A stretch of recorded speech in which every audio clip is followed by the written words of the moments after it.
I'm filling out a page in my sketchbook every day in 2026, and this is the week 26 sketchbook update. I started off by going on a hike, and on this hike I saw some really beautiful foxglove, which is one of my favorite wildflowers around here, and I just wrote some notes about the history and like the mythology of this plant, which I just think is so fun and interesting with different plants like these.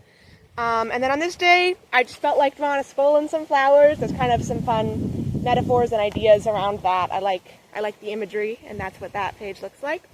And then I'm just starting to brainstorm for a senior painting that I want to make that's like myself. So I was just kind of doing a brain dump page about different symbols that I feel like represent me that I could include in this painting. So that was kind of the first ideas of that. And the next page was kind of my first thumbnails for that painting. I had a couple different ideas here. I ended up kind of settling on this like tree idea with like a younger version of myself. I think that's really cool, and I'm going to try to make that soon. And then you hear I forgot to skip a page, so there's some bleed through from the next one. And this is Mr. Antenna from Deltarune. I love him, and I'm like finally getting caught up on Deltarune, so this was when I was playing Chapter 3, and just some different funny poses of him. I think it's really great.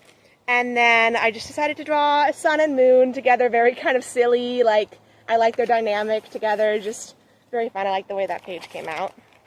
And then finally of this week, I think that the original vision for this page was to use the 3 colors that I've been using, like the primaries, to mix all the other colors. But as I often do when I do that, I ended up kind of expanding into different colors. But I think there's some really fun color theory stuff going on. I think that it's really fun that it's like a white dress, but it has like a ton of different colors in it. Very fun experiment with that, kind of fun to play around with different colors. And yeah. That's the end of this week. This is pretty behind, so there's a lot of extra pages, but here is a belated sketchbook check. It's a little extra thick than it should be. And yeah, thanks for sticking around, and go make some art.